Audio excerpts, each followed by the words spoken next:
공인중개사에 나와 있는 장부 물건 중에 30-40%가 지금 날아갔습니다. 네. 전세 끼고 살 수도 없고 팔 수도 없다 보니까 매물량이 30%가 날아가고 이제 70% 이하로 줄어들고 있는데, 그러면은 실수요자분들이 전세 물건도 없는 상황에서 우리 지역도 서울인데 그러면은 전세값도 엄청나게 오른 상황에서 이제는 매수를 해야 되지 않을까? 정부의 공급도 없는데, 그러면서 서서히 15억 이하, 10억 이하 쪽에서 이제 바람이 불기 시작하는 것 같습니다.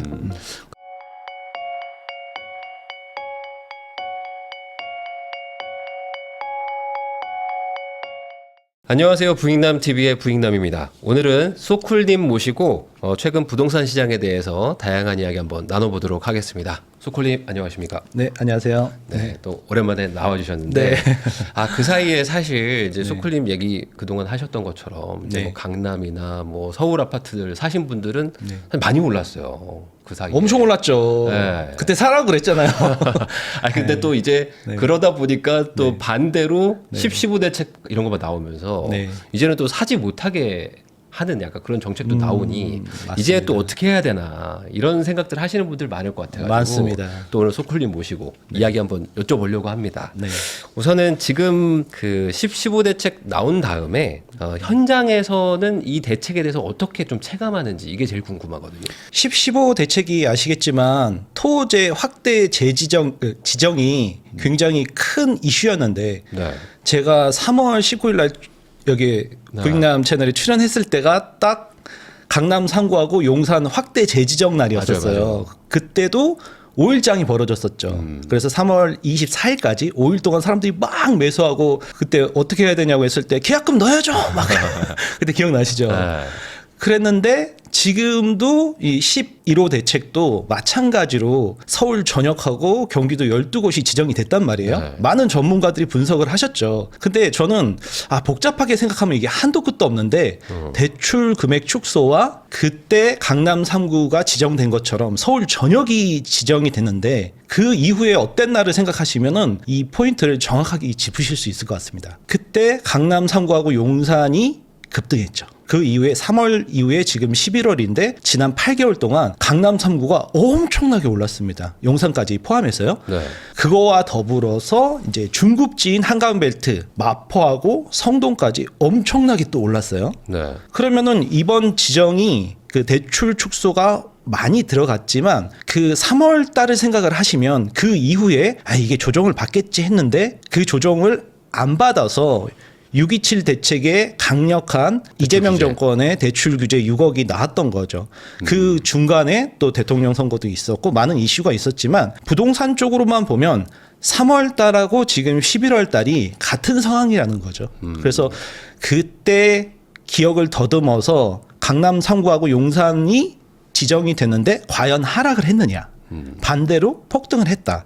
그 부분만 생각하시고 단순하게 심플하게 접근하시는 게 내 집 마련하시는 분들한테는 좋지 않을까 이렇게 생각을 합니다. 그러면은 소쿨님 얘기로는 이제 토허제가 오히려 가격을 좀 상승시키는 요소일 수도 있다. 그렇죠. 근데 이번에 좀 대규모로 묶었잖아요. 대규모로 그러다 보니까 묶었죠. 이렇게까지 넓은 지역도 동일한 작동을 할 것인가? 이거에 대해서 좀 궁금함이 있을 것 같긴 해요. 근데 그 당시에도 이제 폭등하는 지역만 그 당시에는 규제를 했는데 이번에는 폭등하지 않은 노동항이나 금강구, 중랑구 같이, 그리고 경기도 팔달구, 과천이나 분당은 뭐 당연히 폭등을 서울 강남만큼 했으니까 지정하는 게 맞았지만 그 외에 말씀하신 수원 쪽이라든가 그 외 지역까지 풍선 효과를 예측해서 한 3개월치 풍선 효과를 다 지정해 버렸으니까 그 외곽은 정말 폭등을 하는 마지막에 오를 때까지 다 지정을 해버렸으니 이제 풍선 효과는 약하죠. 그래서 동탄도 지금 풍선 효과로 오르다가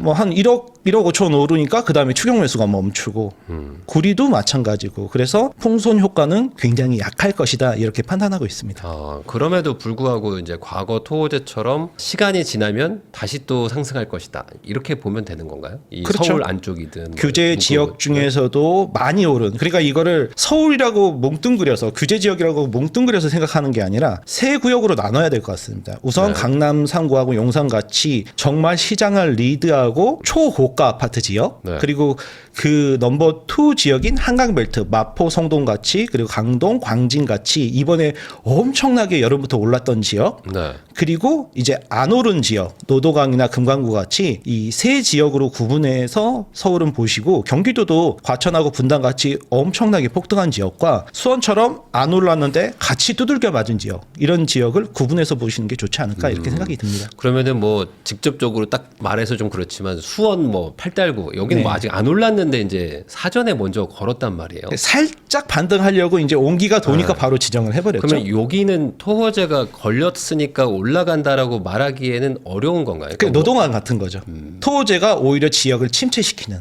그래서 굉장히 억울한 지역들이 이번에 많이 발생을 해서 구청장들이 모여서 막 데모도 하시고 네. 머리에 띠들르고 우리는 오르지도 않았는데 왜 이렇게 됐냐 그러면서 오히려 지방보다도 더 하락한 지역까지 이번에 다 규제로 걸어버리니까 네. 노도강, 금강구, 중랑구 같이 억울한 지역들이 굉장히 많이 발생하고 있습니다.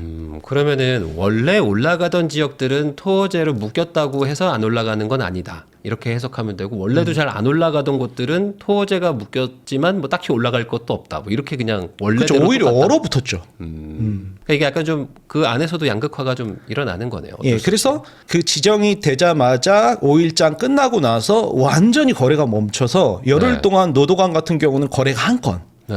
그 전에 규제 전에는 거래가 수백 건 되든 500건 이상 되던 지역이 거래가 한 건 됐는데 그럼 완전히 얼어붙었다 생각을 할 수 있지만 11호 대책 이후 이건 너무 과한 거 아니냐는 비판 여론 때문에 이틀 뒤인 10월 17일 날 그래도 생애 최초는 70%까지 기존대로 대출을 해주겠습니다. 이렇게 네. 또 한 번 물러서는 정부에서 보완책을 발표를 했어요. 그러니까 이제 노도강 지역도 그래? 그러면서 강남 쪽은 거래량이 80% 줄어들고 노동강도 줄어들었지만 다시 온기가 돌고 있습니다. 오히려.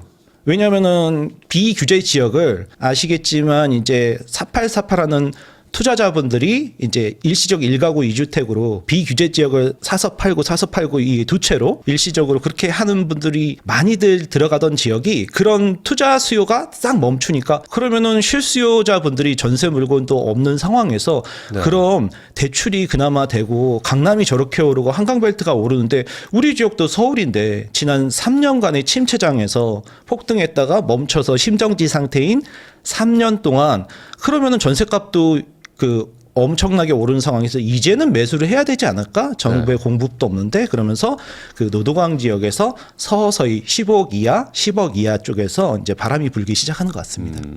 그러면 그냥 크게 봤을 때는 그냥 이번 대책이 전반적으로 다 묶어버려가지고 특별하게 뭐 과거랑 또 달라진 거는 아니고 그냥 원래 올라가려고 했던 곳들은 이제 조금 시간이 늦춰진 거지 계속 또 다시 올라갈 거고 안 올라가고 약간 온기 오는 곳들도 뭐 시간이 지나면 또 다시 올라가는. 그러니까 전반적인 좀 상승세를 멈추기는 힘든 정책이었다. 이렇게 보면 될까요? 네, 저는 그렇게 보고 있습니다. 이번에 아까 말씀하신 대로 이게 형평성 문제가 좀 있었잖아요. 이게 우리까지 왜 묶냐. 그래가지고 지금 도봉구였나? 거기 이제 여야 시의원 모두 만장일치로 막 반대한다고. 그러니까 이게 정치적인 걸 떠나가지고 이제 국민 여론, 이 시민 여론이 너무 이제 안 좋으니까 이거 가지고 이제 좀 풀어달라는 압박도 지금 있는데 행정소송까지 지금 들어가고. 개인적으로는 어떻게 보세요? 이게 풀어질 거로 보세요? 이거 규제 한 번 하면 풀기가 쉽지 않으니까. 이게 좀 어려운 문제고 정치권에서도 위쪽에서도 이제 풀어야 될지 말아야 될지를 이제 갑론을박하고 있는 상황인데 제 생각에는 내년 선거를 생각을 하면 지방선거를 생각하면 풀어야지 그나마 여권에서 면이 쓰지 않을까. 지금 구청장들이 반대를 할 때 서울 구청장들이 다 모였는데 지금 여권이 민주당 쪽 구청장들은 가장 피해를 입었음에도 그 모임에서 빠졌거든요. 그러니까 이게 너무 그 정책의 자기 편은 감싸주는 거 아니냐. 그래서 만약에 내년 6월 지방선거에서 노도강이나 금강구 같이 전통적인 진보 쪽에서 이런 정부의 강경한 정책에 대해서 반대한다 그러면서 이제 보수 쪽 이제 지방선거 성공 사례가 나오기 시작하면 지각 변동이 좀 있지 않을까 그런 생각도 듭니다. 근데 이게 또 풀어주면 다음번에 묶이기 전에 또 빨리 사야겠다. 이런 약간 눌려있던 수요가 또 갑자기 또 폭발할 수도 있잖아요. 그 풀어주는 게 고양이 목에 방울을 달듯이 오세훈 서울시장이 2월 달에 풀어줘서 그러니까요. 그 난리가 난 거 아닙니까? 이 네. 모든 시작은 올해의 시작은 오세훈 서울시장이 2월 달에 토호제를 풀면서 폭등이 시작이 됐는데 그걸 막으려고 3월에 했지만 더 폭등을 하고 이런 트리거를 당기는 순간 지금 공급이 부족한 상황에서는 이제 끝장나는 걸 아니까 네. 서로 그냥 손을 못 대고 언급을 꺼내지를 못하고 있는 상황이지 원래는 풀어주는 게 맞습니다. 왜냐하면 8월 달 자료를 했는데 직전 3개월 자료를 하는데 6, 7, 8 직전 6월 달에 폭등한 장의 데이터를 가지고 하니까 이번에 이게 포함이 됐던 거지 7, 8, 9 자료를 했으면은 627 네. 대책이 나오고 나서 이게 상승이 확 떨어졌기 때문에 그럼 이번에 해당이 안 되는 지역이었거든요. 근데 국토교통부 장관이 토호제를 지정을 하다 보니까 서울 경기를 같이 하려다 보니까 그냥 같이 단체 기합을 받은 거죠. 그러면은 풀 수 있는 데들은 푸는 게 사실은 그게 더 나을 수 있다. 네. 괜히 여기서 이제 묶어놓으면은 더 부작용이 생긴다. 전 이런 그럴 것 얘기를 같습니다. 해주신 것 네, 같은데 전반적으로 이게 수요를 꺾으려는 정책인 거는 맞잖아요. 이제 뭐 갭 투자를 못하게 하고 그 다음에 뭐 가능하면 뭐 외지인들도 못 사게 하고 그러니까 이런 거기 때문에 수요를 꺾기는 꺾을 것인데 그럼에도 불구하고 이게 매물도 같이 주니까 결국에는 이게 수요와 공급을 따져 보면은 또 다시 상승세다 이런 얘기도 있거든요. 소쿨님은 어떻게 보세요? 지금 말씀하신 대로 공인중개사에 나와 있는 장부 물건 중에 3, 40%가 지금 날아갔습니다. 네. 전세 끼고 살 수도 없고 팔 수도 없다 보니까 매물량이 30%가 날아가고 이제 70% 이하로 줄어들고 있는데 그마저도 집주인들 입장에선 물건 줄어든 거 뻔히 알고 가격 아무리 높여도 매수하는 거 아니까 지금 강남 쪽은 기존에도 물건이 없었는데 이번에 대책으로 별 타격도 없는데 갑자기 또 급등을 하고 있어서 계속 전고점을 돌파하고 있습니다. 거래량은 많이 줄었지만 매물이 없기 때문에 대기 수요는 많은 사람들이 뭐 2억 올려도 살게 그러면서 또 현금 부자들이 지금 접근하고 있기 때문에 네. 강남은 전고점을 계속 돌파하고 있는 상황입니다.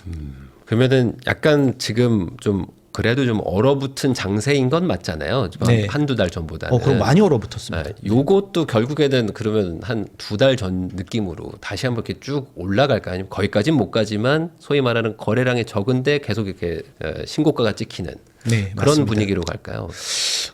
말씀하신 것 중에서 후자가 맞을 것 같은데요. 가만히 생각해 보면 627 대책 나오고 한 두 달 동안 잠잠했는데 거기다가 그 트리거를 당긴 게 97 공급 대책. 네. 97 공급 대책에 까보고 나니까 아무것도 없어. 아무것도 맹탕 정책이었죠. 네.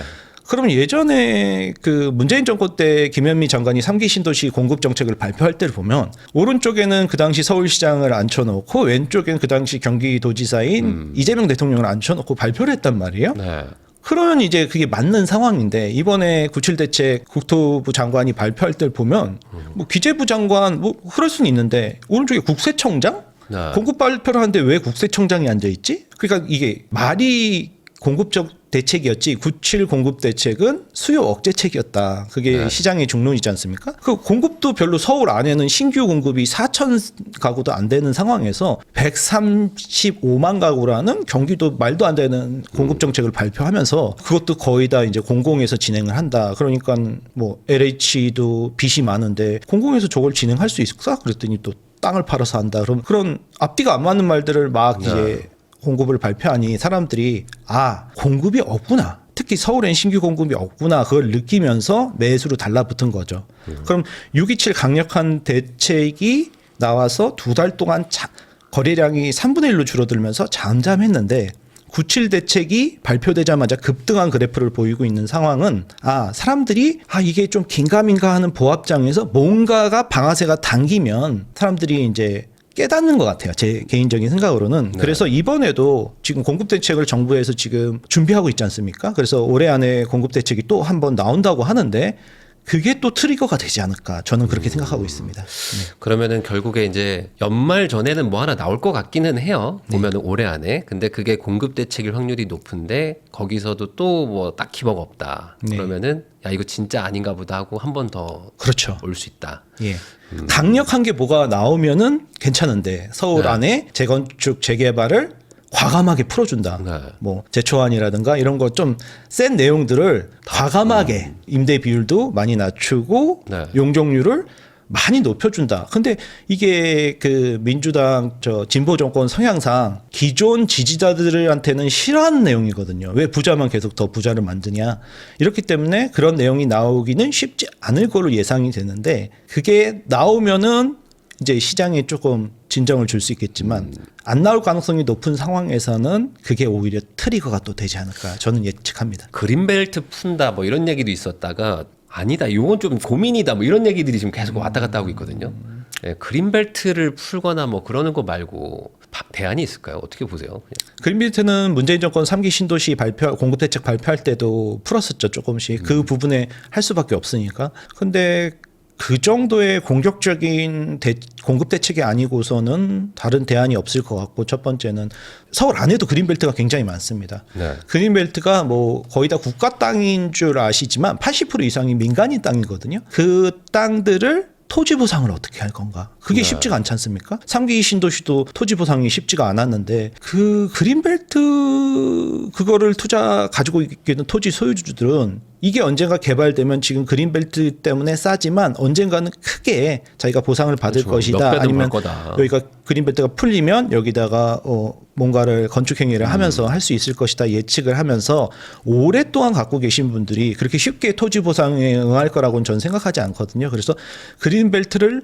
풀어서 서울 안쪽에 있는 서울 안에도 그린벨트가 굉장히 많습니다. 특히 서초나 강남 쪽에 굉장히 많은데 네. 그런 쪽에 공급을 한다고 해도 이명박 정권에 많이 했었죠. 그래서 세곡 내곡 쪽에 많이 그린벨트 풀어서 들어왔을 때 시장이 약간 그걸 기다리자. 네. 나 지금 서초에 전세로 사는데 그거 들어갈 수 있겠다. 이렇게 기다리는 수요 때문에 시장이 안정을 보였었거든요.